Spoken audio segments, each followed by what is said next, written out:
Mike.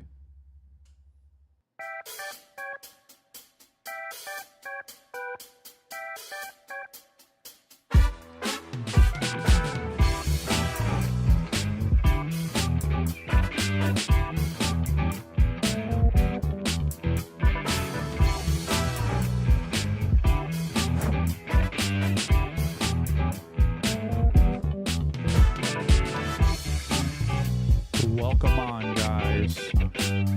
I'm here. We got a really good show coming tonight. Hang in there. We got people piling in, man. We got a lot of people tonight. A lot of big news we're going to go over. So just hang in there. We're coming. 1 minute, 22 seconds to go. Big news. Hit that like, share, and subscribe button. Share, like. Drop your comments, and let's get this ball rolling.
Good evening and welcome to the Ryan Samuel Show. We're here.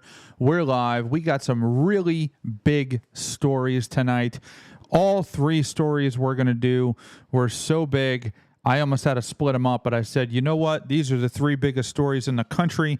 We're going to cover them. I got some inside information, too, that you're going to only hear here and nowhere else. So, as per usual, we're going to do 3 topics, 1 hour. Let's kick it off. The first topic is Ghislaine Maxwell transcript was released today.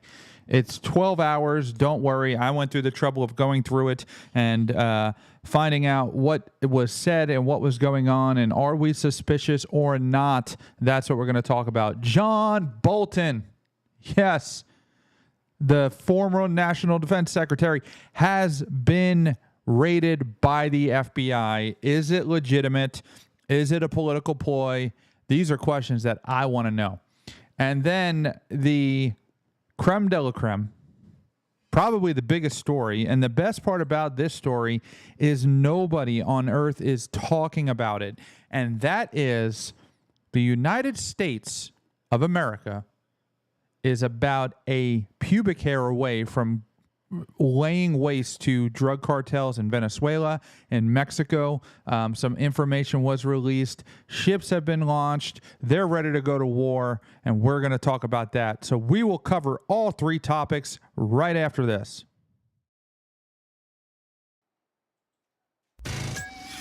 Hey, Ryan. Hi, this is Sarah Palin. Ryan, Donald Trump Jr. Harsh to win, see you. Hey, everybody, I want y'all to check out a fellow Marines podcast. My name is Ted Nugent, and I got a call from my buddy Ryan F. Samuels, and he wants me to tell you that he's a working hard, playing all-American son of a who is celebrating God, family, country. Welcome to the Ryan Samuels Show, one of the top political podcasts in the United States, where we have a healthy distrust for government and mainstream media. The Ryan Samuels Show is a raw, unfiltered look at American politics. Follow on Facebook, Twitter, YouTube, Rumble, and all podcast platforms. Here is your host, Ryan Samuels. All right, we're back. We're live. So last night, I really thought I was live on Instagram. I was not live on Instagram. Although I am live on Instagram now for the first time in history. What an amazing day. What an amazing day. Finally. Anyway, it's a little wonky. I can't do it through this big studio and these flat screen TVs. I got to do it through a little screen on the side. A little weird there, Instagram. But anyway, that's besides the point. That's not what we're here to talk about. We are here to talk about the big news, and we're going to start with John Bolton. Now, John Bolton was a member of the first Trump administration, okay? He was very supportive of the raids at Mar-a-Lago. He was on MSNBC collecting paychecks, talking about how awesome it is and how great it is, and I'm going to back that up with receipts. Okay, let's listen to his interview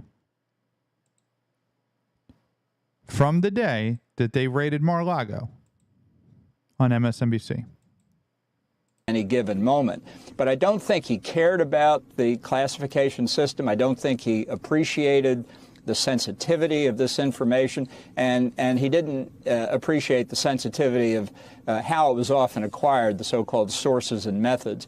So this had been briefed to him before I arrived. It was repeated frequently. I think it simply had no impact on him whatever. There's a couple of different... The craziest part about this is John Bolton was raided by the FBI for mishandling classified documents, and not for just having them, mind you, but using them as a resource for his new book. Now, that is obviously the accusation. We don't know if that is true or accurate at this moment in time.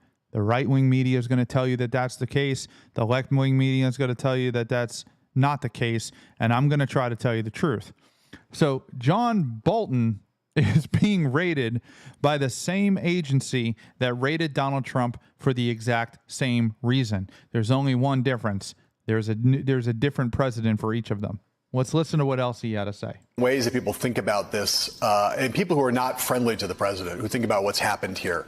And one of them is, Donald Trump, master thief, criminal, running some kind of elaborate conspiracy to bring things out of the White House and keep them secret for potentially for political or financial gain. There are other people who his attitude is Trump is chaotic. He's careless. He's not that smart. He took these things almost by mistake, and now he's basically stamping his feet and saying they're mine. I don't want to give them up. Give me a sense of where you think the truth lies with respect to Trump's intelligence, carelessness, and the degree to which he might have brought motive to bear on taking these documents out of the White House and keeping them for this long at Mar-a-Lago. Well, it's very hard to speculate on motive other than that he liked cool things. He saw things that so he wanted to take them, and he was pretty much able to take them, and not just on classified information matters, on all kinds of things that crossed his desk. Some days he liked to eat a lot of French fries. Some days he took classified documents. He wanted them. Why did he want them? Because he could get them. Well, I mean, what the hell is this guy talking about? You just made all of that up. This guy is the former head of the National Security Agency. He used to be the head honcho, the big boy over there. And like, oh, some days the president liked French fries. Some days he liked to take classified documents. Like, you're just making that up. Like, clearly, you're just making that up. Anybody with common sense can tell you're just like, oh, I don't know why he wanted to take them, because it was a BS case. The question is this case a BS case? And is this a legitimate pursuit, or is it retaliatory by Donald Trump? And that's the question that needs to be answered. Listen, any growth in the power of the federal government or state government or even your local government is a problem. The government has killed more people than cancer. I say that just about every night on this show because it's true. A government that governs best governs the least. So let's look into this just a little bit further, and let's see if we can pull up anything here. Here is a news story about John Bolton being raided by the FBI. I did not realize this, but there was a probe going on when President Trump was in office last time, because John Bolton wrote a book, and he violated his NDA, the president said, in doing it, and he felt as though there were classified information in that book. The probe dropped when Joe Biden became president. So is this picking up where that left off, David? It's possible. I don't know with 100% certainty, but it is notable, guys, that John Bolton, Ambassador Bolton's security clearances were stripped earlier this year by President Trump. Tulsi Gabbard, the director of national intelligence. They stripped security clearances of 37 people. 37, not just John Bolton. Okay. The Russiagate investigation is most likely going to be tied to this. Okay. There's a couple of things going on here. The first thing is that there's statute of limitations on this case with John Bolton. The statute of limitations ends at the end of this next month. Okay. At the end of September is when it ends. So October 1st, the statute of limitations sunsets on any charges against John Bolton. Therefore, they had to go now. The problem with that, and the perceived problem with that, is that it's premature. So do they actually have the evidence that they need, or is this just going to be a popcorn fart? Did the FBI do this, cause all this stuff? This is Donald Trump's really first time going after somebody with the DOJ and Kash Patel and Dan Bongino. This is the stuff there's working for. There's going to be more. This is not the first one. But they better have some evidence that they find in this guy's house, or this is just a big nothing.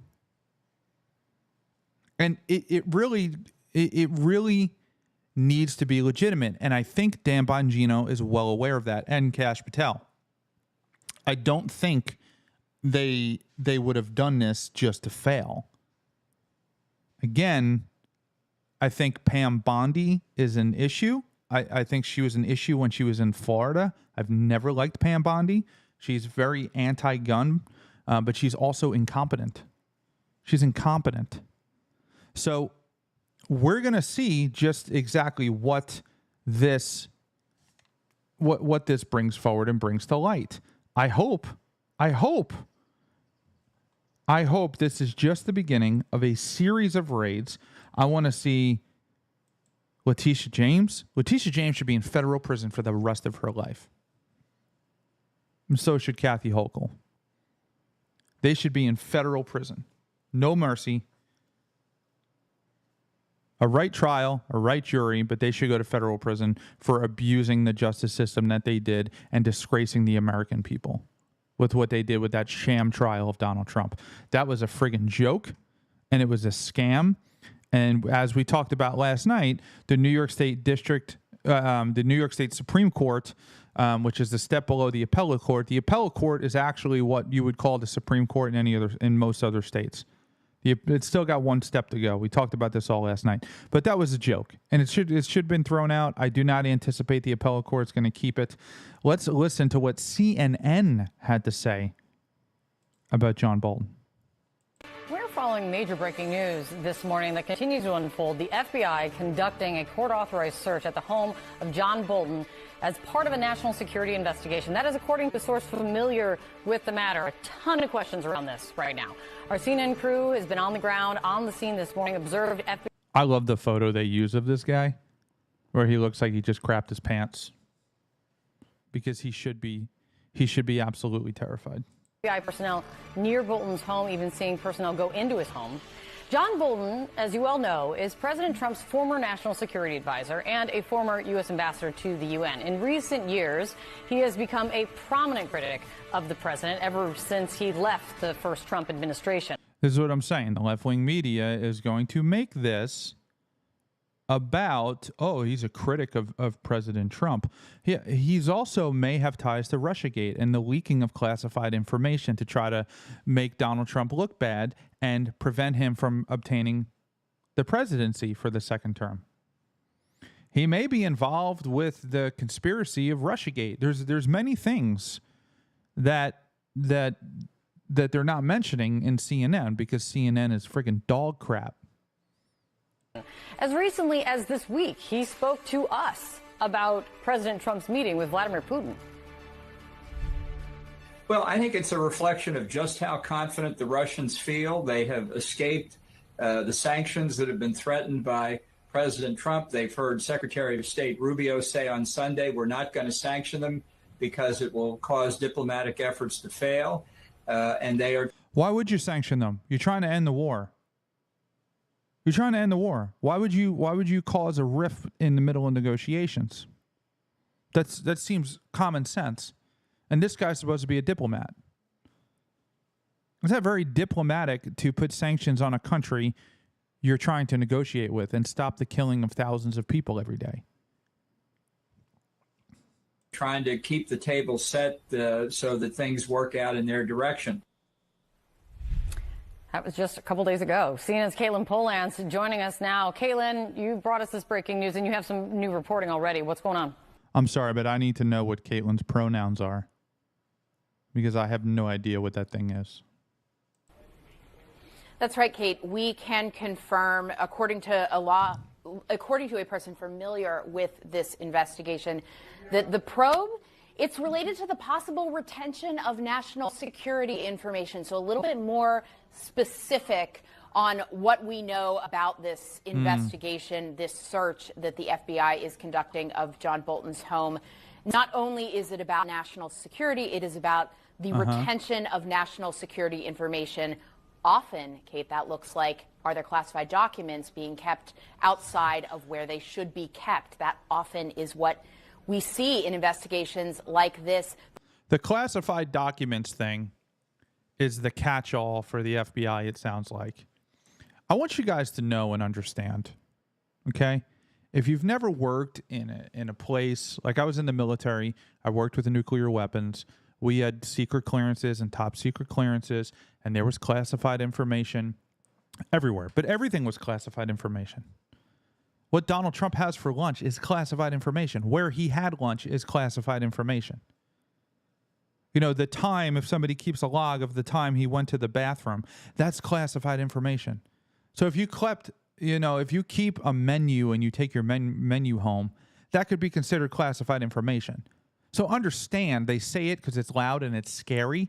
My thing is Kash Patel and Dan Bongino using this as a pretext before the statute of limitations run out so that they can get the ball rolling and then add more charges as they investigate. And this was their foot in the door to get the warrant to find other things. Now, if this guy had so much time to clean up everything, all his communications, all of his, all the documentation he kept, whether he's talking to Obama about Russiagate, and all of this is speculation, just 100%, just so you know.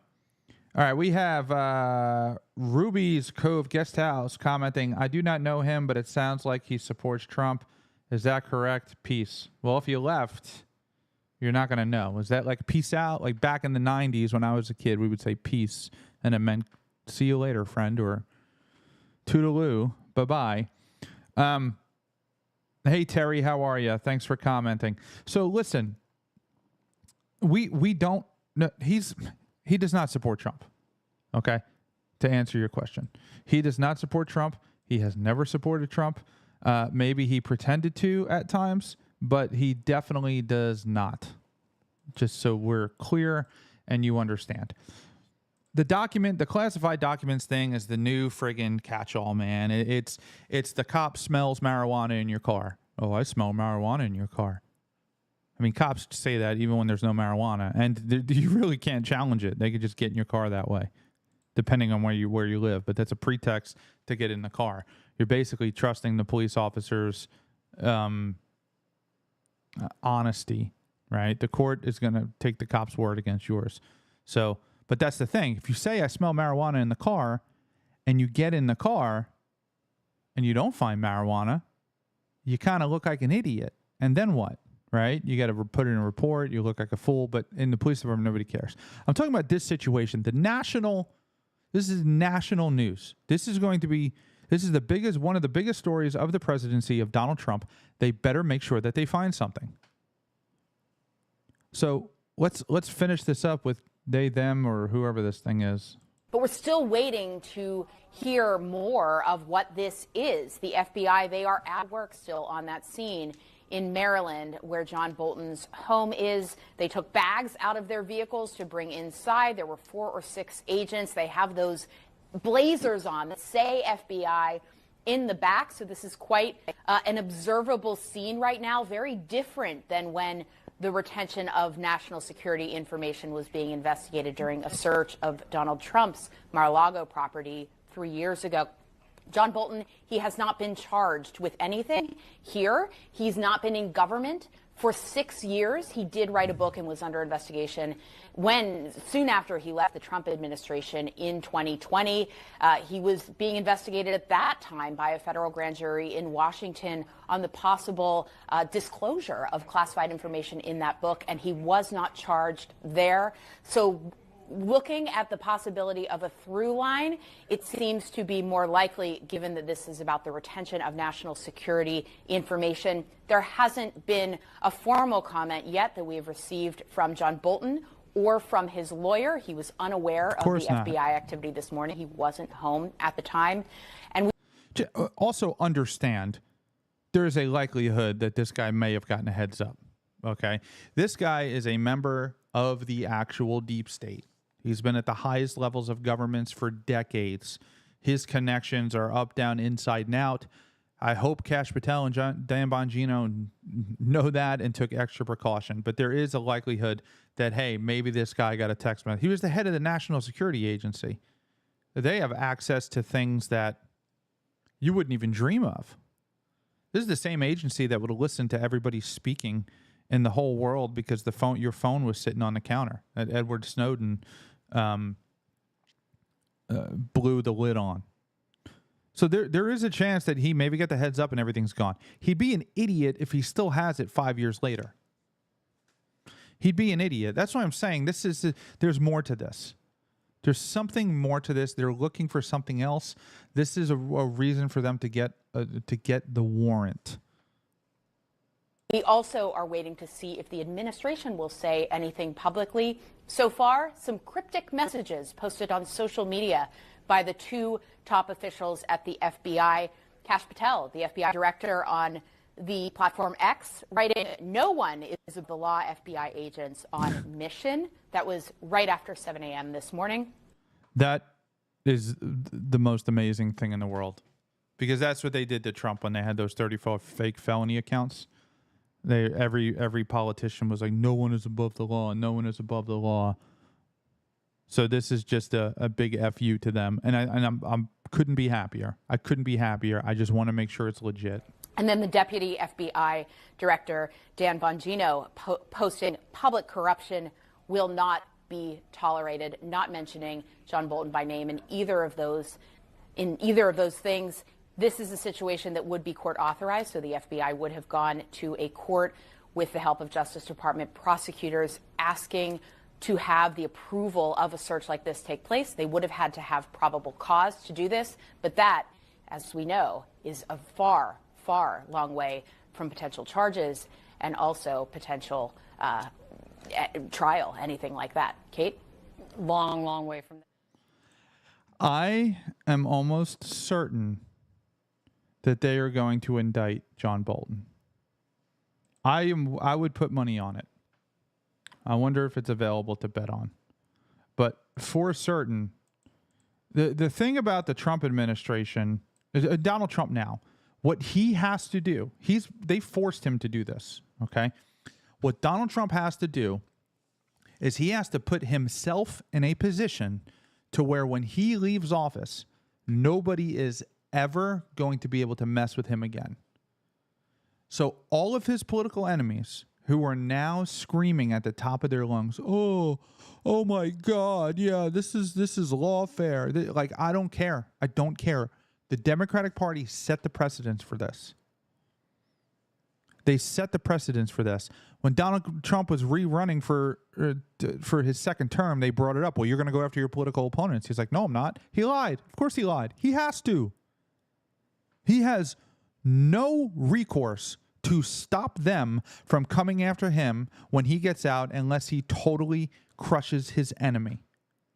He has to totally crush them just so that he could survive, so they won't try to put him in federal prison for the rest of his life. This is going to be the first of many. I do think there's a deeper story here. Here is footage of John Bolton coming back to his house after he found out that the FBI was there. All right, we're going to get back to that in just a second, but here's live pictures of what we believe is John Bolton returning home. We had a picture of this SUV leaving his office a short time ago, and now it looks like it's made its way with about a 30-minute trip to his home, and there's the ambassador coming up, briefcase in hand, waving to the assembled media, and going inside the front door of the home. We will see, it doesn't look like it at this point, if he decides to come out and talk. I mean, John Bolton does talk to the media an awful lot, but he has chosen to remain silent at this point. Of course. Nicole Parker is with us. And Nicole, it looks as though this investigation, at least the search of Bolton's home and his office, has wrapped up. What do you expect might be in the boxes that came out at the hands of FBI agents, and where does this go next? All right, we're going to get back. I love when they ask dumb questions like that. Well, what do you think is in the boxes? What do you think is in the boxes of the FBI? Like, it's just dumb questions. So we're going to see what happens with this. We're going to follow it closely. Here's his neighbor. Okay. So they're obviously friends, right? This is John Bolton's neighbor who comes out to the press to advocate for John Bolton and say that Trump, wearing a shirt that says Trump is a national disgrace. Okay. Let's hear what he has to say. All of this retribution and vengeance and using the DOJ and the FBI and the power of government to go after anybody who disagrees with him is frightening. And it's only going to get worse if we don't do something to make it stop. I don't know if you guys can hear that. It sounds like it's really low. Basically, he's saying exactly what I said everybody's going to say, that that Donald Trump is using the Department of Justice to go after his political enemies. Here's J.D. Vance. J.D. Vance was doing an exclusive with Meet the Press, and he was asked about John Bolton. And let's listen to J.D. Vance's response. Is a frequent critic of President Trump's. He's also on Kash Patel's enemies list.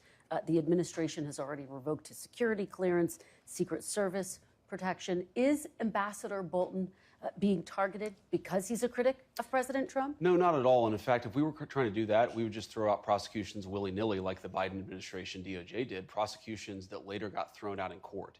If we bring a case, and of course we haven't done that yet, the Department of Justice has not done that yet. We are investigating Ambassador Bolton, but if they ultimately bring a case, it will be because they determine that he has broken the law. We're going to be careful about that. We're going to be deliberate about that because we don't think that we should throw people, even if they disagree with us politically, maybe especially if they disagree with us politically. You shouldn't throw people willy-nilly in prison. You should let the law drive these determinations, and that's what we're doing. But you know, a lot of people have already looked at this and said, this looks a lot like retribution. Is this retribution? Well, who has said it looks a lot like retribution, Kristen? A lot of people who tried to throw Donald Trump in prison for completely fake charges that were later thrown out by multiple different courts. I suspect that if the media and the American people let this case actually unfold, if they let the investigation unfold as it's currently doing, they're going to find out that what we're doing is being very deliberate and being very driven by the national interest and by the law here, and that's as it should be. I love J.D. Vance. He could just answer any question so eloquently and give you an actual response. So here's MSNBC, of course, trying to lay cover for John Bolton, as they particularly do. This is the last video. Then we got to move on because we're running out of time. But the let's just watch MSNBC. He thought that the president's summit in Alaska with Vladimir Putin was going to be a disaster. In fact, even before the summit occurred, he said that Trump had handed Putin a win. In fact, Trump went to social media to criticize Bolton for those comments. And now, a few days later, we have this. We don't know there's a link, but we certainly know this is a president who has promised retribution. Yeah, Mrs. Chill. When did he ever promise retribution? Never. It really is. Listen, John Bolton and I disagreed on many things back in the days when I was serving in public office, but I don't think very many people that know John Bolton would argue that his beliefs were intellectually sound. You could disagree with him, and that he gave a... They're laying cover for him. They're trying to make him out to be like some hero of the government only because Trump opposes him. Now, if he supported Trump, they'd be vilifying him. That's what they would do because they're the left. And they're freaking insane. So we're going to cover that. You know, obviously we don't know much. I got the alert. So I was notified about it, that it was possibly happening at like 7:30 this morning. I believed it. But I think and then I threw a video out like right after, like at 8 or 9 o'clock or something like that, to talk about it. So not really much else has come out through the day. But other big news has come out, and that's Ghislaine Maxwell's interviews with the Department of Justice have been released. And what they don't do is they don't vilify Trump or the Trump administration. Actually, quite the opposite. Quite the opposite. She actually comes out and says some very nice things about Donald Trump. But why? All right. So we all know that. Jeffrey Epstein, this is like beating a dead horse. We don't know what's going on with that. Okay. Couple of things. Everybody's screaming about these Epstein files. The left, it's like every post I put, there's like 20 leftists that go, oh, release the Epstein files. Oh my God, release the Epstein files. Listen, like, this happened years ago, over the course of like almost a decade. If you think that Jeffrey Epstein was working for Mossad or CIA or any of these things that people believe, any of these conspiracies, do you think that these people who went in there and allegedly killed him just kept the files in case somebody wanted to read them one day? You don't think they just got rid of them and they don't exist anymore? So you're talking about this massive conspiracy, this massive cover-up, who super ninja'd inside of a friggin' cell where the guy was sleeping, silently strangled him in less than a minute of missing video that happened to be right on the money from 1 minute before midnight, which logically sounds like the tapes were resetting, snuck in there, kept out, had this secret little microfilm of files of all of the bad things that they did. And then they handed it to the FBI and said, put this in a drawer in case one day somebody wants to know what we did. No! If that is the case, which I'll tell you is unlikely, if that is the case, then guess what? The files are gone, dude. They burned them. They're out of there. They're gone away. Now, there are some people who rubbed elbows with Jeffrey Epstein that I think did some bad things alongside Jeffrey Epstein. One of them is Bill Gates. Because Bill Gates, number one, is a nerd. Okay? He's a friggin' nerd. That's okay. I love nerds. I'm a nerd. I mean, I read. I got books behind me. It's the Harvard classics, man. I love to read. I'm a nerd, but I'm not as big of a nerd as Bill Gates. And he's asked a question on PBS about his time with Jeffrey Epstein, and this dude's lying. He's lying. Let's break it down. Let's watch this. And then we're going to get to Ghislaine Maxwell, her actual transcripts, her voice. They're coming up next. Before we go any further, make sure you hit that like, share, and subscribe button. Like this video, drop a comment, visit the shop. I just got these new hats in, these Don't Tread on Me hats with a little Sic Semper Tyrannis on the side. They're on sale right now at ryanfsamuels.com/shop. You can also donate to the show at ryanfsamuels.com/donate. Crowdfunding is what keeps this going. Subscriptions, donations, and clothing purchases. This is the only way we can generate income so that we can stay on the air and deliver quality content like this every single day. Here's Bill Gates being confronted about his time with Jeffrey Epstein. You had a number of meetings with Jeffrey Epstein, who, when you met him 10 years ago, he was convicted of soliciting prostitution from minors. What did you know about him when you were meeting with him, as you've said yourself, in the hopes of raising money? I had dinners with him. I regret doing that. Look at him. Look at him. I regret doing that. He had relationships with people he said, would give to global health, which is a interest I have. Not nearly enough philanthropy goes in that direction. Those meetings were a mistake. They didn't result in what he purported, and I cut them off. That goes back a long time ago now. So there's nothing new on that. It was reported that you continued to meet with him over several years, and that, in other words, a number of meetings. What did you do when you found out about his background? Well, I've said I regretted having those dinners, and there's absolutely nothing new on that. Is there a lesson for you, for anyone else looking at this? Well, he's dead, so convenient. In general, you always have to be careful. He's dead. And he's dead. In general, you always have to be careful. Is he talking about himself, or is he talking about Jeffrey Epstein? Listen, there's stuff that has my antennas tinging with this case, but when you get down to the core of it, listen. At the end of the day, most conspiracies are just completely wrong, and I'll tell you why they're wrong. Because the average citizen who has never spent any time in government, and I've spent time at some of the highest levels in government with top secret clearances. I was privy to stuff at a young age. Okay, all of this is verified. You can Google me and find it. It's there. Okay, the one thing you need to learn about the United States government and super secret conspiracies is this: they're fucking incompetent. The government could fuck up a cup of coffee.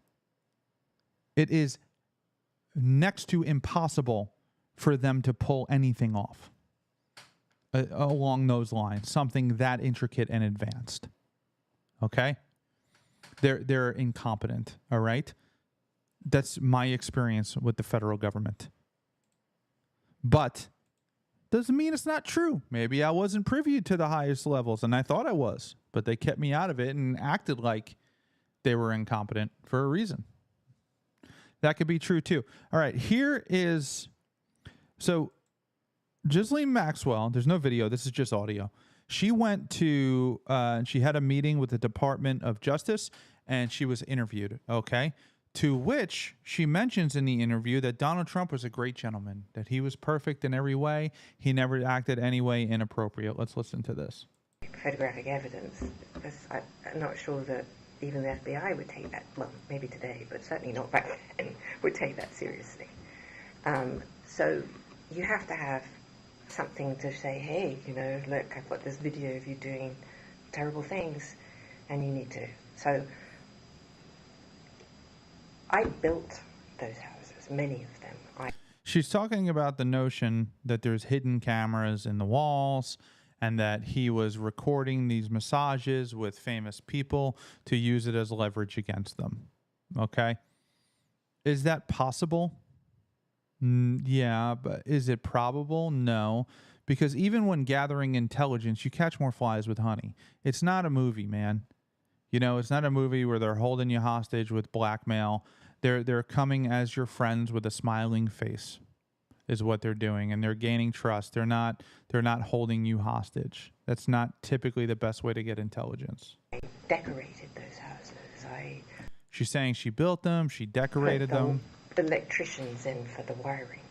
I never wired nor saw a single house that had any type of inappropriate, let's say, video surveillance, and I'll define that for you. Inappropriate surveillance would mean in a bathroom, in a bedroom, in any private area of a home. In a room where there were massages given. Inappropriate. I would say I would define photographic evidence as... She's saying she was involved with everything. She's already been convicted of this crime. There is no reason to lie on her behalf. I mean, she's not getting anything out of it, you know, like at all. I mean, what's she getting out of it? She's not promised to leave. If she had this information against highly influential people and there were hidden cameras, wouldn't she use that as leverage and be like, oh, hey, Donald Trump's the president. Hey, I got video of you diddling kids in a safety deposit box that I'm going to call somebody and they're going to go pick up unless you give me a pardon and get me out of here. Don't you think she'd be doing that? Don't you think Jeffrey Epstein would have been doing that? The other part, too, that you have to remember is like 2 weeks before he killed himself, he attempted to kill himself and failed. All right? So remember that. Let's get back to these tapes here. Here is a report from ABC News. And then we begin with our top story this hour. The House Oversight Committee says the Department of Justice has turned over thousands of pages related to convicted sex offender Jeffrey Epstein.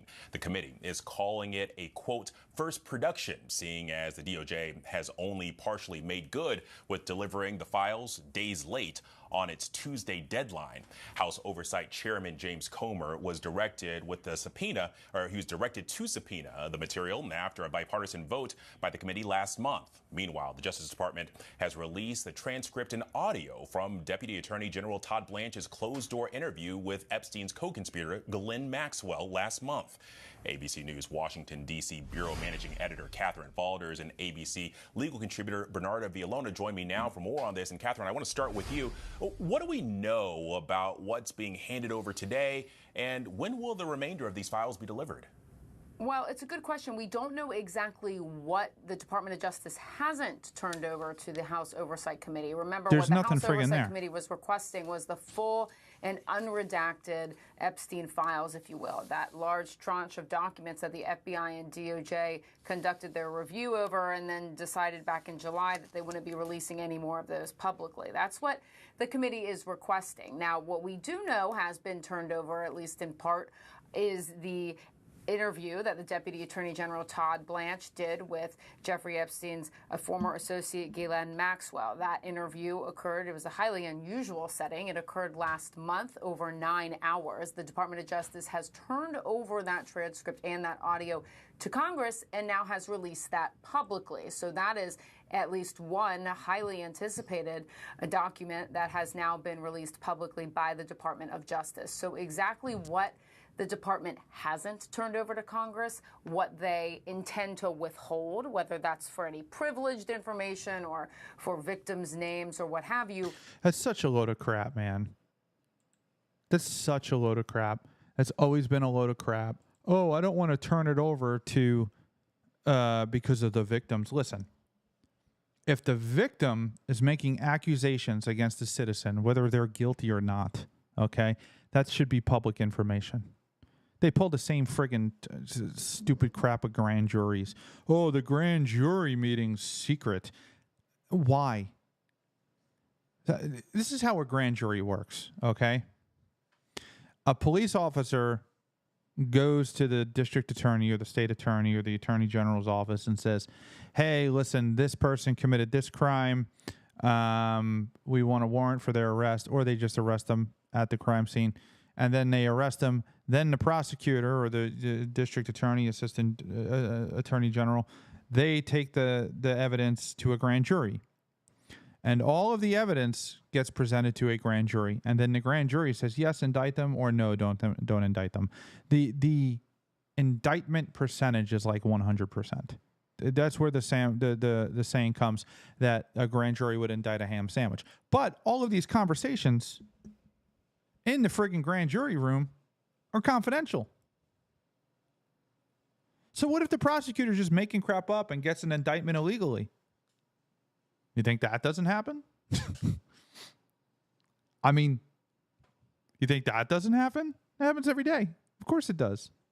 There was just an attorney in a murder trial who had to apologize for using AI to generate text messages that she presented as evidence that was not real.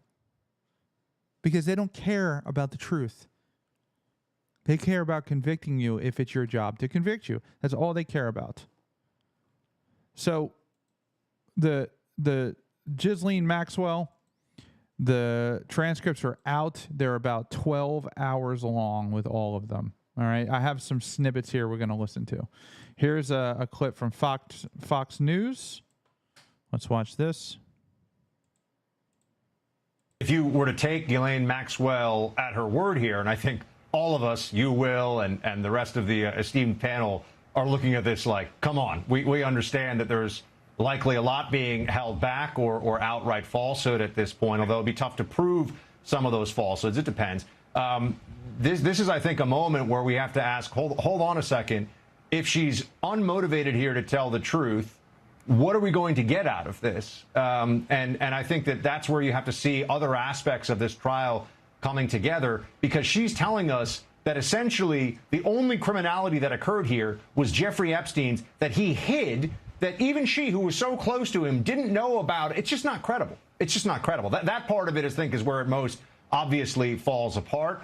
If you were to take Ghislaine Maxwell... She's saying that she does not believe that Jeffrey Epstein killed himself. Ghislaine Maxwell. Well, today, the Department... Does she actually believe that? I mean, I really don't know. He did not die by suicide. This is the recording of her saying that. So you think he did not die by suicide, given all the things we just talked about? I do not believe he died by suicide, no. And do you believe that, do you have any speculation or view of who killed him? No, I don't. I certainly never witnessed the president in any of, I don't recall ever seeing him in his house, for instance. I actually never saw the president in any type of massage setting. I never witnessed the president in any inappropriate setting in any way. The president was never inappropriate with anybody. In the times that I was with him, he was a gentleman in all respects. Okay, that's what she's saying. Is she saying that because it's the truth about Donald Trump, or is she saying that because she's hoping he'll give him a pardon as long as she plays balls? Plays balls. Plays ball. So, but she doesn't believe that he killed himself. At least that's what she's saying. Here's more audio. Let's listen to this. This one's pretty interesting. I do not. And do you remember, would you have been the one to do that, or would somebody else have done that? I did ask some people. I don't remember Mr. Trump. I don't remember who I did ask, but Epstein also asked people himself directly. Okay. So it could have happened that way, if it happened at all. If it happened at all. 12 hours of audio, excuse me, I was incorrect. Tom Winters back with us. 12 hours of audio. She doesn't recall a lot. Mm-hmm. So do not recall is really difficult to challenge from a standpoint of perjury, lying, those type of things. It's just I don't remember. So you can't prove that I lied to you if I can't tell you what I had for lunch last Thursday. I probably can't. But on the other hand, if you're asking me what I had for lunch today, there would be evidence in the trash can of my office, and it might be a little bit more difficult to prove, for me to not prove otherwise, that I would have known about that. So this is what's wrong with the media. Just because there's food in my trash can doesn't mean that I'm the one that ate it. Unless you have video surveillance saying I was the only person there that day. That would be different. So Ghislaine Maxwell is saying that Donald Trump is 100% innocent. He was not involved in anything. Couple of things. Yeah, Donald Trump and Jeffrey Epstein were neighbors, number one. Number two, the massage therapist, one of the victims,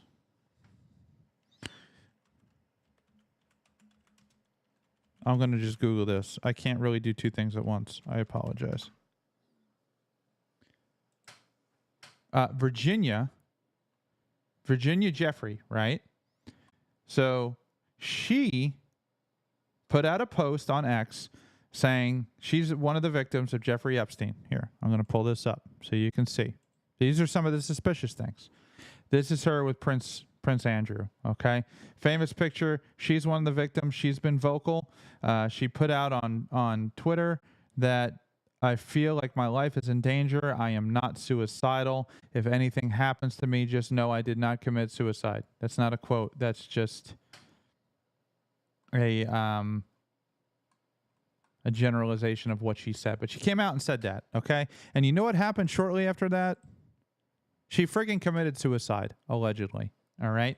This girl used to work at Mar-a-Lago for Donald Trump. This is one of the things that is not helping him with this situation. Obviously, Donald Trump has a relationship with Jeffrey Epstein and Ghislaine Maxwell.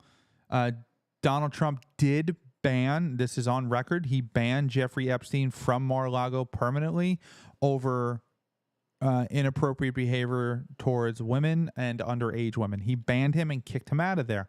That's one of the things that gives him credibility. But this girl, Virginia Jeffrey, used to work for Donald Trump at Mar-a-Lago, and Jeffrey Epstein recruited her from Mar-a-Lago. I don't think Donald Trump did anything at all, because if he did, it would have been another charge they would have been able to throw on him when they were throwing charges at him left and right. It doesn't make any sense. It doesn't make any sense. If the left had access to all these Epstein files, they had the FBI that was raiding him over classified documents, they never did anything over Jeffrey Epstein. It's BS. The story's not there. Donald Trump didn't do anything. Even Ghislaine Maxwell herself says Donald Trump didn't do anything. You could make the argument that she's doing that to get on his good side, to get a pardon, but that's a friggin' reach. I don't think there's much to the Epstein story at all. I think when you keep things a secret, they catastrophize themselves. Okay, so when you keep secrets, the legends they grow out of control. That's what happens when you keep grand jury indictments closed. And it makes everybody suspicious. And now Donald Trump's stuck with this because he promised he was going to release the Epstein files, which they're being as transparent as possible. They released the video from the holding cell. They released the transcript from the DOJ. You could say that, hey, she could have used that as leverage if she did see him inappropriately. And if she didn't get her way, he needs to give her a pardon. I mean, I don't know. There are things that are suspicious, but when you look at the totality of the circumstances, it's just not there. For me, I've been wrong before, and I will own it if I am. But the United States has basically declared war on the drug cartels. So the drug cartels need to be dealt with, okay? The United States of America has a epidemic of drug addiction, fentanyl addiction, cocaine addiction, whatever. It's a problem. Hundreds of thousands of people are dying from these fentanyl and fentanyl accidental deaths. I mean, kids are touching it and they're dying, okay? Because their mom had it on one of their drugs or their aunt had it on one of their drugs. The The cartels continue to smuggle it into the United States. The Trump administration, what they have done is they have classified the drug cartels as a terrorist organization. That is new. That's never been done before. There's only one reason to classify somebody as a terrorist organization, and that is that you're going to just wipe them off the map.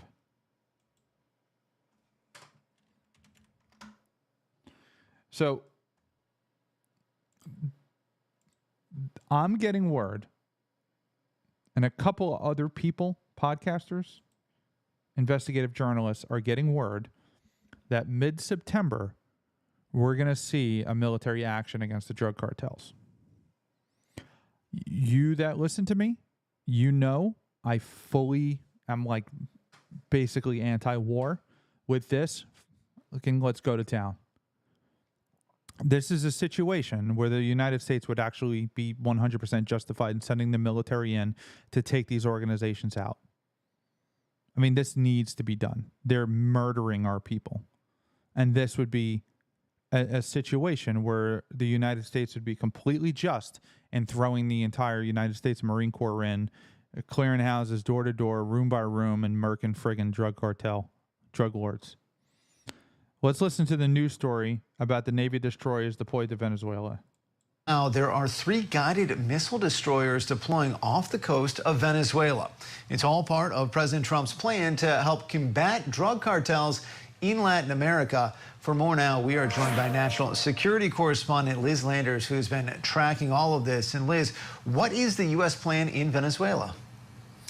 Yeah, Andrew, well, while the world has been focused on these peace talks that President Trump is attempting to broker between Russia and Ukraine, the U.S. has slowly been building up a large military presence in the Caribbean near Venezuela. A source familiar told Scripps News that the move is part of President Donald Trump's effort to combat those threats from Latin American drug cartels.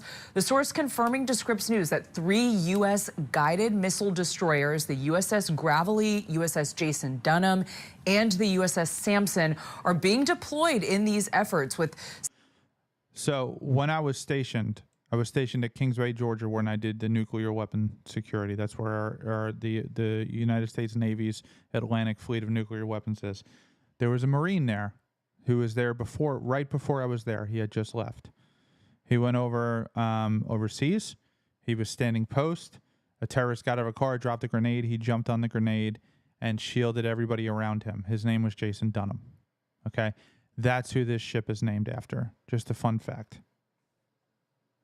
Hell of a Some Marine. news outlets also reporting that the ship should arrive there imminently off the coast of Venezuela. So this will bring the military posture to about 4,000 sailors and Marines. And the broader region will also have several P-8 spy planes, warships, and at least 1 attack submarine, that according to Reuters. Now, Secretary of State Marco Rubio was asked about the U.S. military going after drug traffickers late last week. Listen to what he said.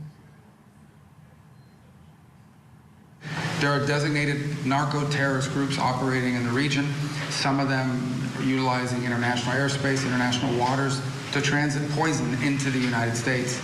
And those groups will be confronted. The president's made that clear from the time he operated.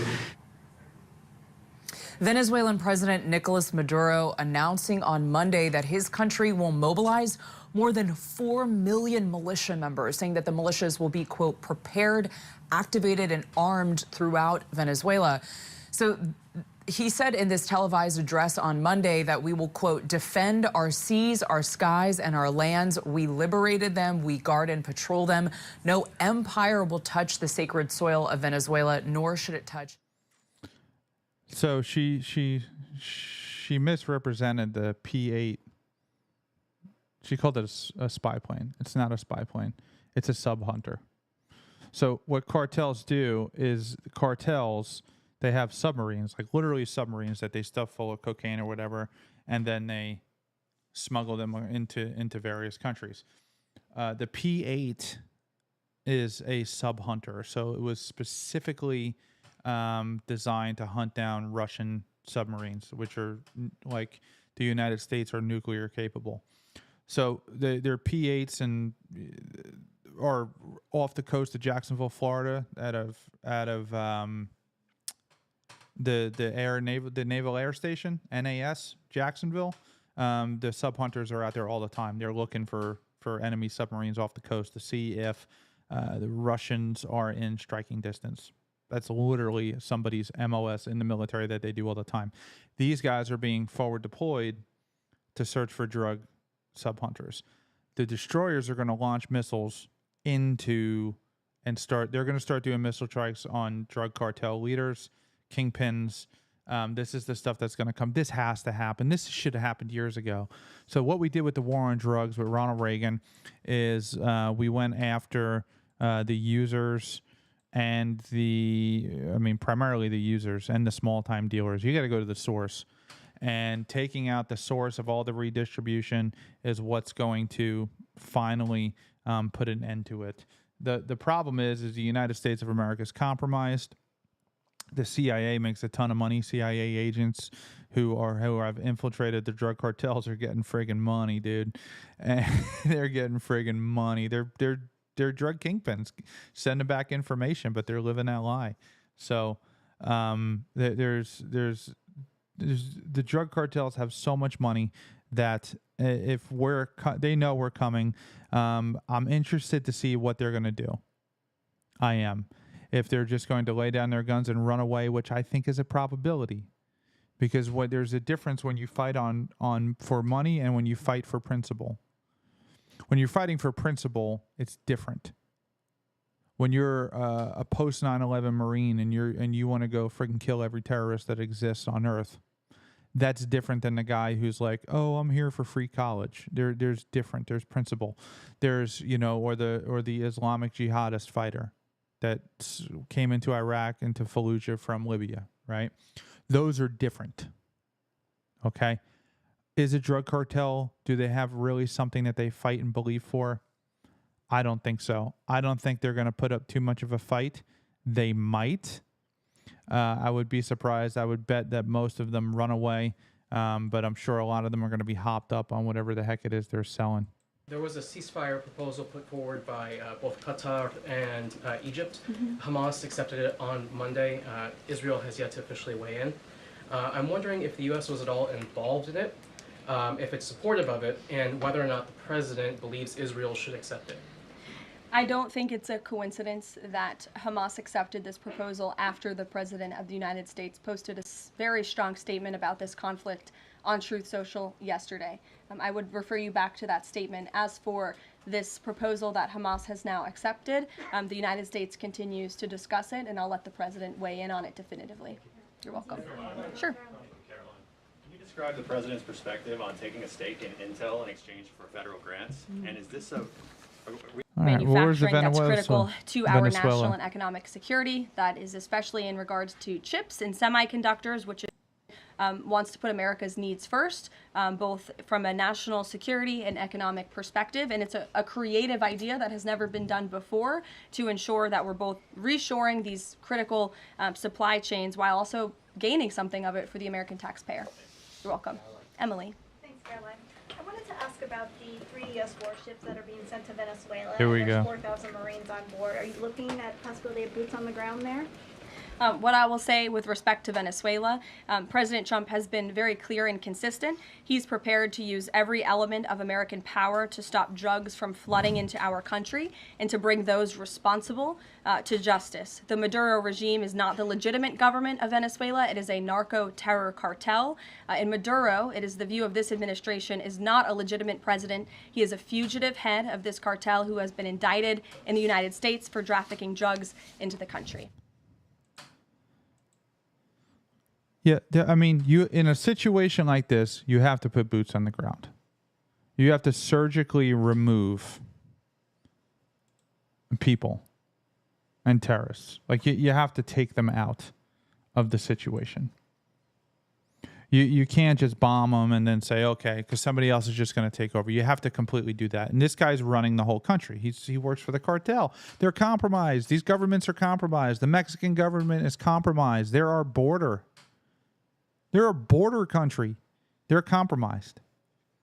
You're going to have to send troops in, man, and I fully support it. I do. I think it's worth the risk. The reward, outweighs the risk. You know, it's hard to say. It's really hard to talk about maybe we may lose a couple of troops or thousands of them. That's a hard pill to swallow. Trust me, I've been there. That's a hard pill to swallow. But hundreds of thousands of Americans are being killed by these people every year. And I'm not talking about the person who chooses to take drugs and put them in their bodies. I'm talking about the people that just breathe it in because it's in the air. Or the little boy or little girl who goes to grab their mommy's purse and she has some pill in there with fentanyl and they just touch it with their hand and they overdose and die. Yeah, is the parent responsible? Yeah, 100%. Is the person who knowingly chooses to put that in their own body responsible? Yeah, 100%. But you could stop it all and stop the countless deaths because it's cyclical. Addiction is cyclical. It's passed down from generation to generation. Trust me, I could guarantee you that. It's passed down from generation to generation. It is, you have to stop it. And if you could cut off the friggin' supply, you could literally stop it. Yeah, will people find other things to do? Absolutely. And we'll deal with it then. But the sheer amount of American carnage that comes from the drug cartels should be handled. You may disagree. That's fine. Put it in the comments. Let me know you don't agree. I'm all about it, man. But that will be our show for today. Don't forget to go to ryanfsamuels.com/donate and donate to the show. You can subscribe on Facebook. It's about $1.99 a month. It's nothing. It's $2. Those things add up, and they give us our just a little bit to keep going every night. We want to bring you quality content. We want to upgrade our cameras, our lighting, our studio. We just moved the studio across the property, so it's doing much better. We're working on some things. I have some big time players I'm talking about coming on the show. Don't forget, before this show, you can always watch the Donut Frummy show with Matthew Spear. Just follow the Dumb Show, DUM show. I'm on there quite a lot. So make sure you check that out. They're on from 7 till 9. Don't forget to go on your podcast. If you guys are listening on the podcast, click download. So the way that the podcast works is the more downloads you have, the download is the only statistics that's registered. So if you're listening to it, it doesn't do anything for us. If you click download, it downloads. It doesn't take up any room on your phone or anything like that. But it just counts towards our statistics. Okay.